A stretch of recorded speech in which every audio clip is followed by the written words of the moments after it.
Namaste, Jai Bharat. Looking at the geopolitics of now, it reminds me of a Hindi movie. I don't call Hindi movies as Bollywood. Why should I imitate Hollywood to Bollywood and whatever would? The Desh movie Jani Bhido Yaro, Nasruddin Shah, Satish Shah, etc. used to act. Jane Bhido Yaro. Now that's the expression that comes to mind when you look at the geopolitics of today. It's interesting who is playing whom, what's happening. No one can predict. No one understands. No one rather knows. There's the President Trump who runs around creating ceasefires among people, whoever is intending to even fight, not even really fighting. Just like that taking place. There was an Operation Sindoor was on between Bharat and Pakistan. Suddenly he appears out of the blue to make a claim that he facilitates the ceasefire. Now Iran and Israel, they're fighting with all kinds of might. Then suddenly he says, no, I talked to them. In 6 hours of time the ceasefire will be operational. Ceasefire will be on. Everything is over. Everything is over. Of course, he must be having definite intentions. Something which he values now must be a noble praise. I don't know, that's one thing that he is left to get. Other all things he must have got, then this is one thing that he still wants to have. All right. This may be a race for that as people say. But is it really the case? In case of Bharat, we know that we have no enmity to people of Pakistan, though they were taught to hate people of Bharat. So we did not want to destroy anyone. It's not in our blood. It's not in our nature. It's not in our blood to destroy someone else. We are not interested. Our problem was with the terrorists. See, initially we attacked terrorist camps, and if Pakistan did not retaliate, then we would not have gone for any further steps. But they retaliated and then invaded destruction of 11 of their sites, including some of the nuclear arsenal. Whether Bharat knew it or not is we can't say. But very systematically, some places were eliminated, destroyed. And Iran and Israel. Israel's problem with is Iran's present regime is that they are going for making nuclear arsenals. And if Iran does not go for making nuclear weapons, Israel won't have any problems. Because Israel knows, and not only Israel, everyone in the world knows that the moment Iran gets a nuclear weapon of whichever kind, they are going to test it on Israel. And everyone knows. Iran also knows.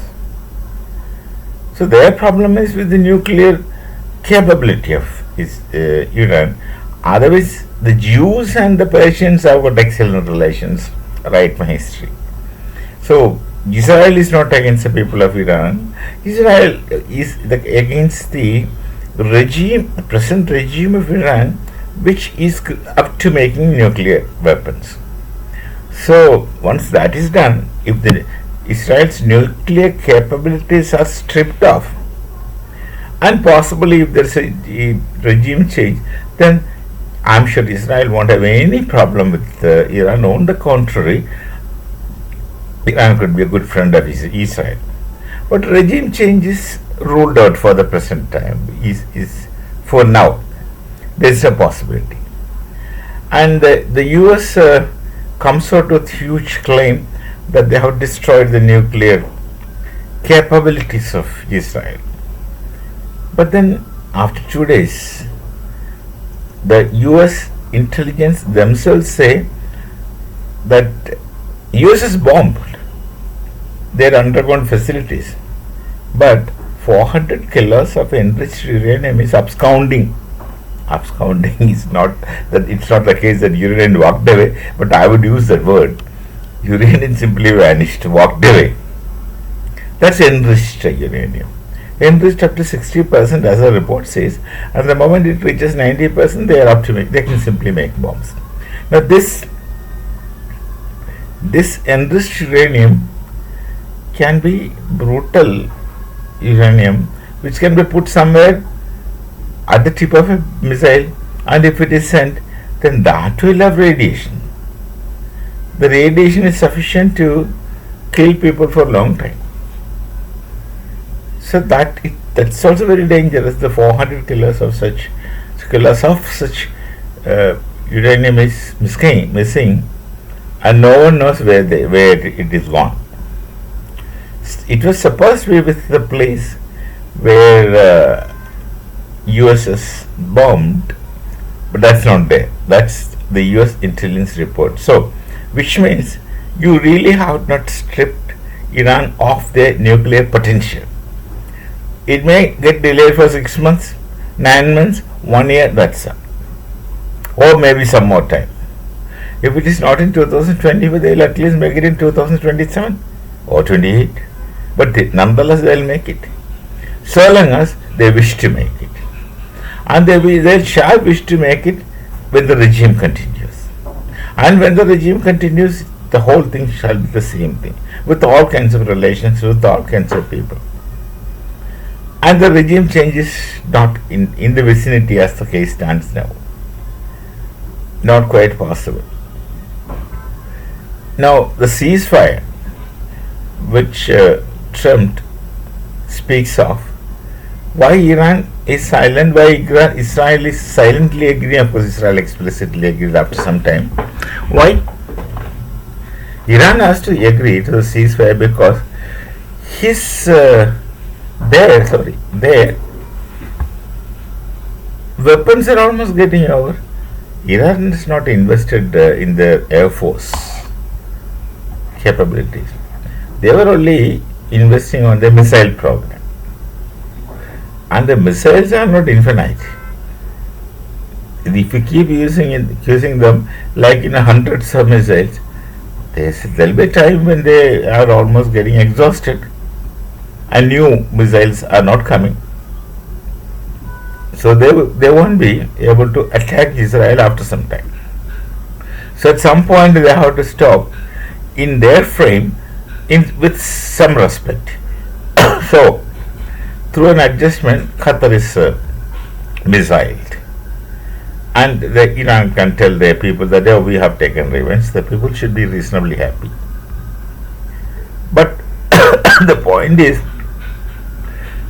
they must have told the US that we will come and attack, etc., etc. So that's a kind of adjustment to make the people happy that we have attacked.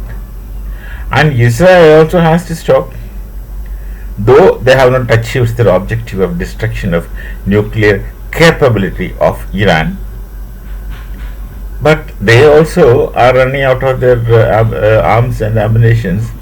Their arms and ammunition, 70% to 80% comes from US. So if they don't listen to US, what's the point? They would obviously don't give. So both the parties don't have sufficient weapons to interact one another in a friendly manner, So this kind of ceasefire becomes rather compulsory, imposing. So no one keeps quiet. But is the conflict over? No. Will peace return? No. This will be pending. Now it will remain dormant but powerful. When there is opportunity, things will erupt all on a sudden, and again it will go dilly dally. There shall not be a definite outcome as expected by anyone. This shall go on. So that's what I said. The geopolitics is something like a comedy movie, and suddenly it reminded me of Nasruddin Shah Satish Shah, etc. Two different Shahs. One is a Muslim Shah and another one is a Hindu Shah, Vaishnavite. Uh, the movie was Jane Bhido Yaro, there's no way out. Let it be. We can do nothing except making commentaries. So, this is a situation. Israel says that they will stop, we don't know. Iran says that they will stop. Whether if they get weapons, they will throw it. So nothing is very sad. We shall be taken with some other thought. Now confusions over confusions. Namaste. Jai Bharat, Jai Siya Ram.